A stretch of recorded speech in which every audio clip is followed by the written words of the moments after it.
वंदितो सर्वसिद्धे धुवममलमलोभमं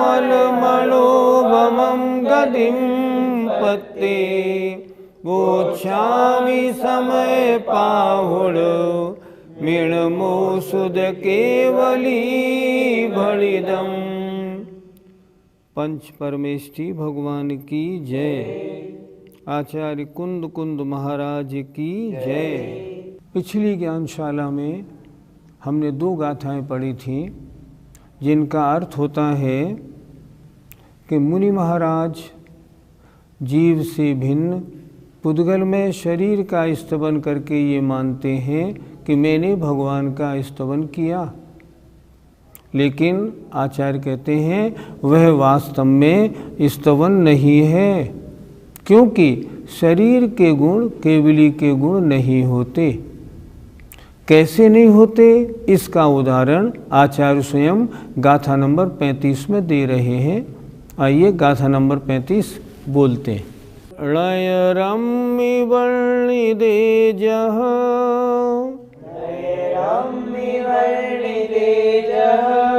णविरणो वर्णना कदा होदी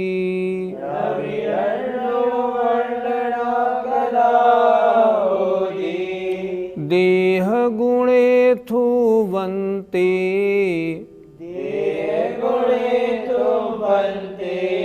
ण केवली गुणा थुदा होन्ति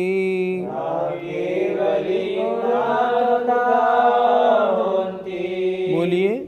णैरम्मि वर्णि देजः णविरणो वर्णना कदा होदी देह गुणे थुवन्ते ण केवली गुणाथुदा होन्ति।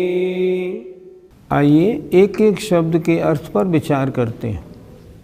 णैरम्मि नगर का, वर्णिदे वर्णन करने पर, जह माने जैसे, णवि माने नहीं, रणो माने राजा का, वर्णना माने वर्णन, कदा माने किया हुआ होता है। क्या कह रहे हैं? नगर का वर्णन आपने किया, नगर इतना सुंदर है, उसमें ऐसे ऐसे मकान हैं और उसमें ये सब चीज़ें हैं, ये राजा का वर्णन नहीं हुआ।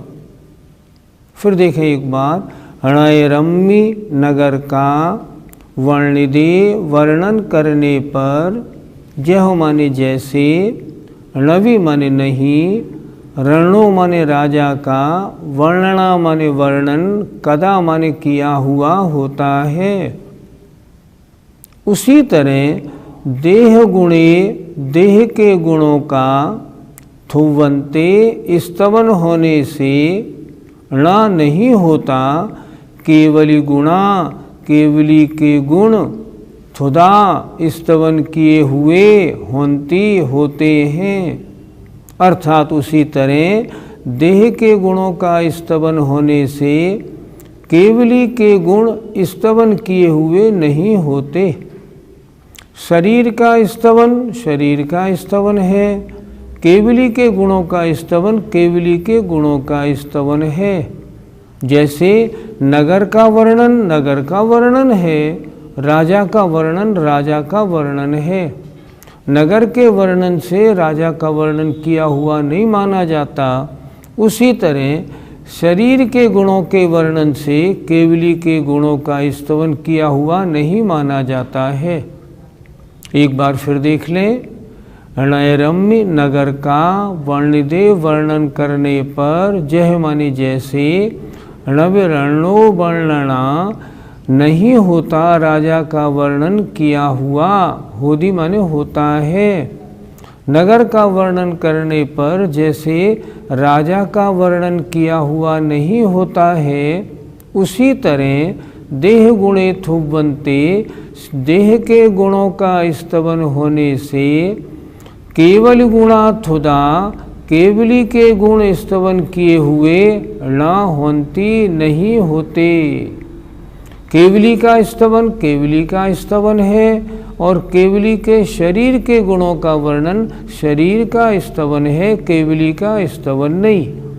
ये वर्णन निश्चय की अपेक्षा है। जैसे नगर का वर्णन करने पर राजा का वर्णन किया नहीं होता, उसी तरह देह के गुणों का स्तवन होने से केवली के गुण स्तवन रूप किए नहीं होते हैं। पंडित जी, अगर यह सही है तो आचार्यों ने शरीर के गुणों का स्तवन क्यों किया? पहले भी बताया जा चुका है, शरीर के गुणों का स्तवन भी शरीर वाले का ही स्तवन है। क्यों? शरीर तो उन्हीं का है, इसलिए वो स्तवन जो आचार्यों ने किया वो व्यवहारने के अनुसार किया, और व्यवहारने का स्तवन भी स्तवन है। जहाँ गुणों का स्तवन है वो निश्चय से स्तवन है, जहाँ गुणों के अलावा शोभा या शरीर का वर्णन है वह व्यवहारने से स्तवन है। स्तवन दोनों प्रकार से होता है। यदि हम शास्त्रों को उठा के देखें तो आचार्यों ने दोनों प्रकार के स्तवन में खूब लिखा है, इसलिए ये नहीं समझना कि ये गलत है, लेकिन निश्चय की दृष्टि में गलत है। और आचार्य ने उदाहरण कितना सुंदर दिया है। नगरी का वर्णन करोगे तो क्या राजा का वर्णन हो जाएगा? नहीं होगा।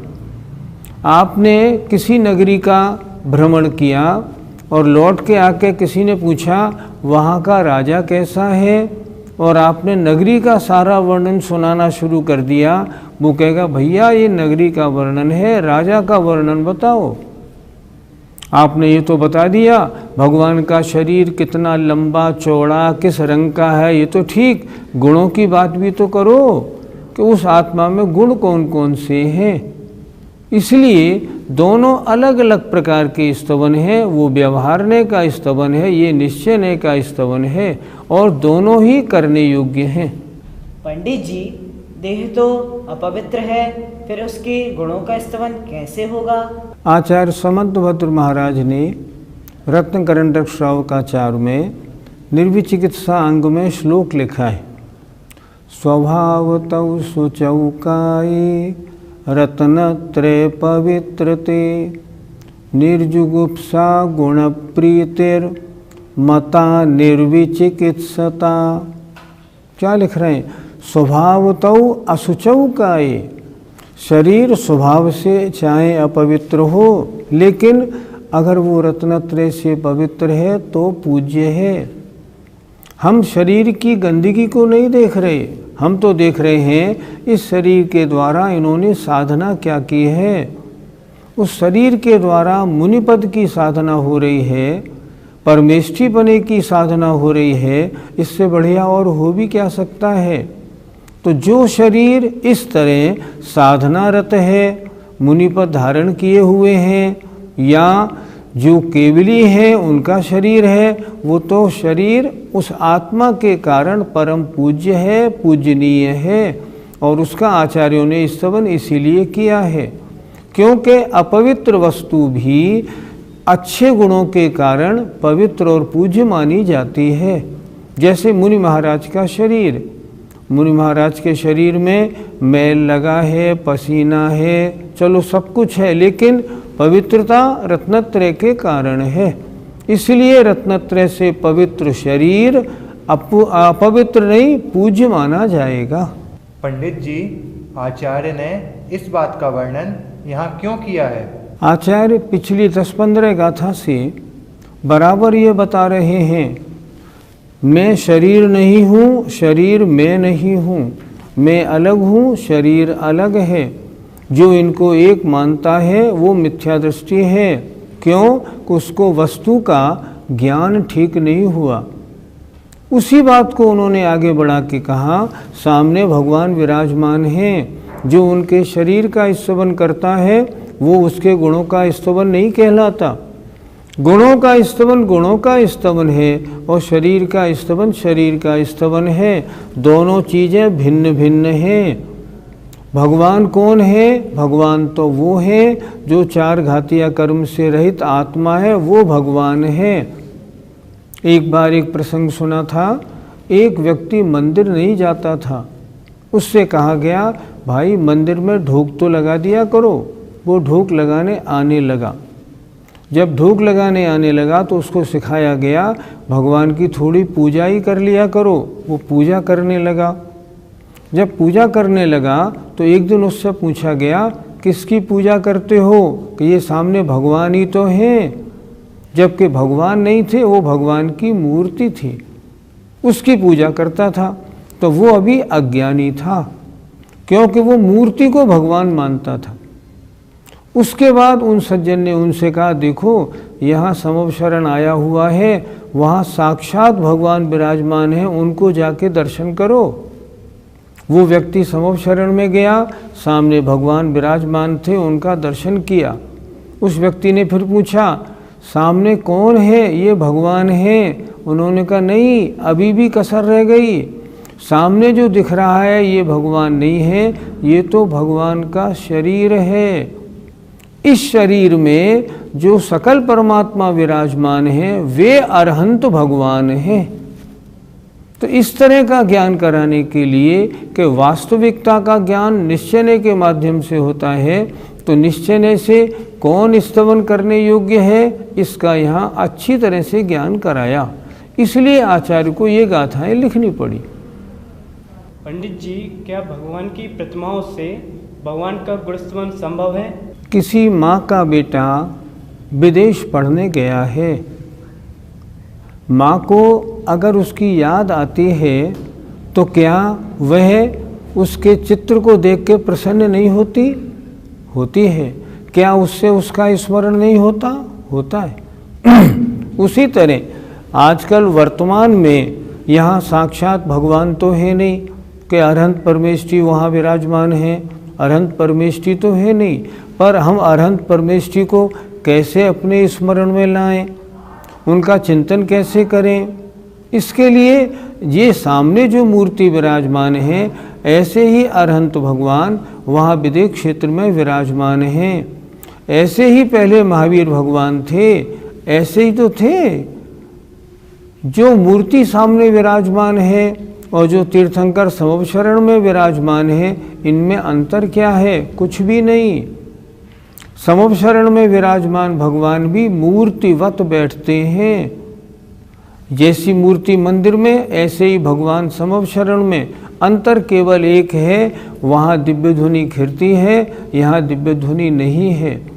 बाकी इनको देख के हमें उन वीतराग भगवान की समव शरण में विराजमान भगवान का स्मरण तो हुआता है और भक्ति भी खूब बनती है।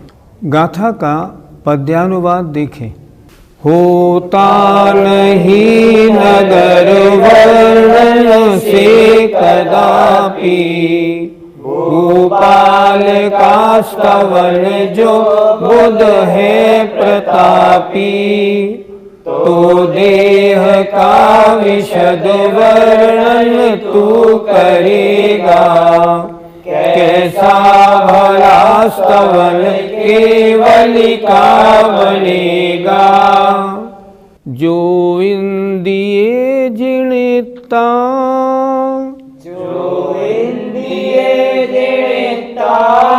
प्राण सहावाधियम मुड़दियादम।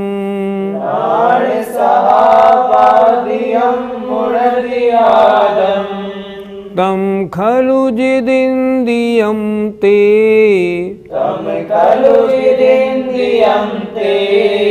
भणन्ति जेलिच्छिदा साहु।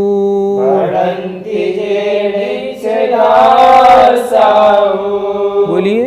जो इंद्रिये जिणिता, प्राण सहावाधियम मुड़दी आदम। तम खलु जिदिन्द्रियं ते, भणन्ति जेलिच्छिदा साहु। तो निश्चय स्तवन कैसे होता है? आचार्य कुंद कुंद महाराज स्वयं अगली कई गाथाओं में निश्चय स्तवन बताते हैं कि निश्चय स्तवन ऐसे किया जाता है। देखें, जो इंद्रिय माने इंद्रियों को जिणिता जीत कर राण सहावाधियम ज्ञान स्वभाव से अधिक आदम आत्मा को मुड़दि माने जानता है। क्या हुआ? बता रहे हैं जैसे निश्चय स्तवन में हमने कहा भगवान आप जितेंद्रिय हैं, तो जितेंद्रिय स्तवन कैसे किया, क्यों किया, इसको बता रहे हैं। जो इंद्रियों को जीतकर जो इंद्रिय जनिता राण सहाव अधियम ज्ञान स्वभाव से अधिक आदम आत्मा को जानता है। आत्मा में क्या विशेषता है? आत्मा में ज्ञान दर्शन है, अन्य द्रव्यों में ज्ञान दर्शन नहीं है, ऐसे जानता है।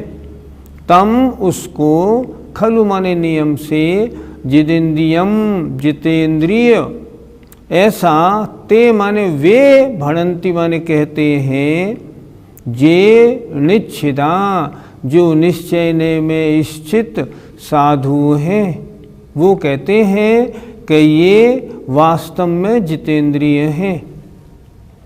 ये स्तवन किसका हुआ? भगवान की आत्मा का, भगवान के गुणों का स्तवन। भगवान कैसे हैं? ये जितेंद्रिय हैं। ये शरीर का स्तवन नहीं हुआ, ये आत्मा का स्तवन हुआ। ये जितेंद्रिय क्यों है वो बता रहे हैं। उन्होंने जो इंद्रियों को जीतकर ज्ञान स्वभाव से अधिक आत्मा को जानता है, जिन्होंने इंद्रियों को जीत लिया है और इंद्रियों को जीतकर जो अपने आत्म स्वभाव में ये मेरा आत्मा अन्य द्रव्यों की अपेक्षा ज्ञान दर्शन आदि गुणों से अधिक है, ऐसे जो स्वभाव में डुबकी लगाते हैं उन्हें हम कहते हैं जितेंद्रिय। फिर एक बार देखें, जो इंद्रियों को जीतकर ज्ञान स्वभाव से अधिक मतलब अन्य द्रव्यों की अपेक्षा इसमें ज्ञान स्वभाव की अधिकता है, ऐसी ये आत्मा है, इसको जानते हैं, उसको नियम से ये जितेंद्रिय है। ऐसा कौन कहते हैं? जो निश्चय में स्थित साधु लोग हैं वे कहते हैं। और वास्तव में ये उनका स्तवन कैसा स्तवन हुआ?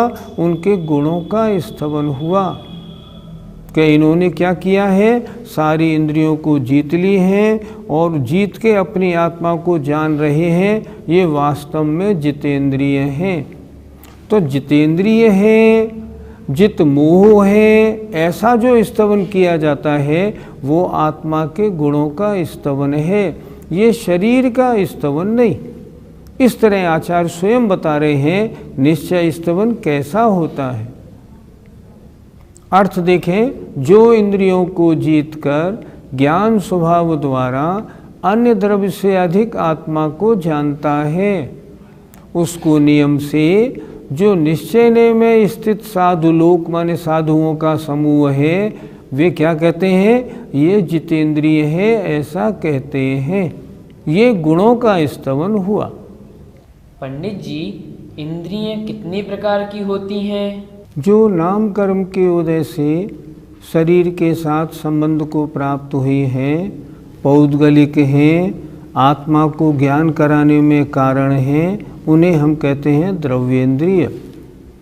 इंद्रिय दो प्रकार की, द्रव्येंद्रिय और भावेंद्रिय। और भावेंद्रिय किन्हें कहते हैं? उस इंद्रिय संबंधी जो मति ज्ञानावरणी कर्म का क्षयोपशम हुआ है, वह क्षयोपशम भावेंद्रिय है। भावेंद्रिय होती है तो द्रव्येंद्रिय भी मिलती है। और जो जितेंद्रिय होते हैं मुनि महाराज या भगवान जो भी हैं, वे द्रव्येंद्रिय भावेंद्रिय दोनों को जीतते हैं। उनके पास उस इंद्रिय के विषय जानने के लिए भावेंद्रिय रूप क्षमता है, द्रव्येंद्रिय भी है, लेकिन वे अपनी आत्मा को उन दोनों से हटाकर अपनी आत्मा में लगा देते हैं। वे उन सब तरफ से बहिरंग सभी विषयों से उनको हटाकर, इंद्रियों को विषयों से हटाकर अपनी आत्मा पर एकाग्र कर देते हैं। उन्हें हम कहते हैं जितेंद्रिय। अर्थात इंद्रिय विषयों से हटाकर अपनी इंद्रियों को या अपने चिंतन को आत्मा में लगाना, ये इसका नाम जितेंद्रिय है। तो ये क्या स्तवन हुआ? ये उनके गुणों का स्तवन हुआ कि इन्होंने इंद्रियों को जीत करके और अपनी आत्मा में अपनी एकाग्रता बनाई है। ये निर्विकल्प हैं, इंद्रिय विषयों से दूर हैं, ऐसे ये जितेंद्रिय हैं। पंडित जी, क्या जितेंद्रिय भगवान अन्य द्रव्यों को नहीं जानते? भगवान, जो भगवान हैं वो जितेंद्रिय हैं, लेकिन यहाँ जितेंद्रिय विशेषण मूलतया मुनियों के लिए कहा गया है। भगवान के तो इंद्रिय प्राण ही नहीं होते, उनके इंद्रियां होती हैं लेकिन उनके भावेंद्रिय नहीं होती, और द्रव्येंद्रियां होती तो हैं लेकिन उनके इंद्रिय प्राण नहीं होते, वो इंद्रियों से कुछ भी नहीं जानते। और सही पूछो तो भगवान जानते नहीं, भगवान के ज्ञान में समस्त द्रव्य और उनकी अनंत पर्याय स्वयमेव झलकती हैं। यहाँ चर्चा है उन मुनि महाराजों की जिन मुनि महाराजों ने पंचेंद्रियों के विषयों से अपने मन को हटाकर अपनी आत्मा में एकाग्र किया है, वे जितेंद्रिय मुनि महाराज हैं। भगवान का जितेंद्रिय से संबंध नहीं, वो तो जितेंद्रिय से ऊपर उठे हुए हैं। उनके तो भावेंद्रिय नहीं, मात्र द्रव्येंद्रिय हैं, उनसे भी वो विषयों का ग्रहण करते ही नहीं। पंडित जी, ये जितेंद्रिय गुण किनमें पाया जाता है? ये जितेंद्रिय गुण उन मुनि महाराजों में पाया जाता है जो सब सारे इंद्रियों के विषयों से अपने आप को हटा करके अपनी आत्मा में एकाग्रता को प्राप्त हैं, ध्यान में लगे हुए हैं, सामायिक आज में आत्म स्वरूप का चिंतन कर रहे हैं। मुनि महाराज आत्म स्वरूप का चिंतन कैसे करते हैं? अभी इसी समय सार जी में आगे ऐसी गाथाएं आएंगी जिनमें आत्मा का स्वरूप बताया है। जैसे अहमिको खलु शुद्धो दंसणाणमयो सदा रूबी नविअत्थि मध्य किंचिवी अर्णम परमाणु मित्तम्पि। मुनि महाराज जब सामायिक या ध्यान में लगते हैं, पंचेंद्रियों के विषय सब गौण हो जाते हैं। उस समय आत्मा का काम क्या होता है? उस समय आत्मा का काम है आत्मा को जानना। शुद्धोपयोग अवस्था में वास्तव में जितेंद्रिय अवस्था बनती है। पंडित जी, निश्चय में स्थित साधु लोक से हमें क्या समझना? जो साधु महाराज जिस समय निश्चय की चर्चाओं में लगे हुए हैं, निश्चय के विषय को अपने ज्ञान में ला रहे हैं, निश्चय के आधार से चर्चा या वस्तु का निरूपण कर रहे हैं, वे साधुओं का समूह उस समय निश्चय में स्थित है। और जब वे व्यवहारने में चर्चा करते हैं, उस समय वह साधुओं का समूह व्यवहारने में स्थित कहलाता है। अर्थात जो साधुओं का समूह निश्चय के अनुसार चर्चा कर रहा है, वह ऐसे स्तवन करता है, ये जितेंद्रिय हैं। अर्थात इन्होंने सारी इंद्रियों को जीतकर अपनी आत्मा में एकाग्रता प्राप्त कर ली है।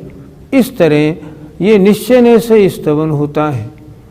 जो साधु जिस समय निश्चय में स्तवन कर रहे हैं, ये उनके स्तवन की चर्चा है। आज की दो गाथाओं का सारांश। पहली गाथा में आचार्य ने बताया, जैसे नगर का वर्णन करने पर राजा का वर्णन नहीं होता, उसी तरह शरीर का वर्णन करने पर भगवान के गुणों का स्तवन नहीं होता। तो प्रश्न उठा, तो भगवान के गुणों का स्तवन कैसे होता है? तो उन्होंने खुद अगली गाथा में बताया, ऐसे करो जैसे हे भगवान आप जितेंद्रिय हैं। तो जितेंद्रियपना शरीर का गुण नहीं, ये आत्मा का गुण है। आगे और भी अगली गाथाओं में आत्मा के गुणों का कैसे वर्णन होता है ये बताएंगे। पद्यानुवाद देखते हैं। पूरा किया दमन इंद्रिय काय का है, देखा चखा स्वयं का रस बोध का है, होता वही मुनि सही निज अक्ष जेता, ऐसा कहे जिन निजा मृत के समेता। एक शब्द है यहाँ अक्ष जेता, अर्थात इंद्रियों को जीतने वाले माने जितेंद्रिय। जय जिनेंद्र। इस कार्यक्रम के पुण्यार्जक परिवार है Shri Parasnath re rolling mills limited, Durgapur 1, Vardhaman, Paschim Bangal. Amita Jain, wife of Anil Kumar Jain. Sangeeta Jain, wife of Vipin Kumar Jain. Shrimati Shubhada Vijay Kumar Dhahale Jain, Shrimati Sunanda Subhash Dharm Khele Jain, Revati Jitendra ढहाले Jain, Shri Jitendra विजय कुमार ढहाले जैन, मनोज विजय कुमार ढहाले जैन, चिन्मय जीतेंद्र ढहाले जैन एवं परिवार, सोलापुर, महाराष्ट्र। मानकचंद, कमला देवी, राकेश, नीतू, ऋषभ, सौम्या एवं आयुषी मुशरफ, B123, सेठी कॉलोनी, जयपुर, राजस्थान। प्रेरणा जैन, रानी जैन, JP जैन, अहोरा नगर, अडाजन, सूरत, गुजरात। श्रीमती सुगंधा कमाते, वाइफ ऑफ बाबरू वाहन कमाते, पुणे, विकास एवं विद्या कमाते, USA।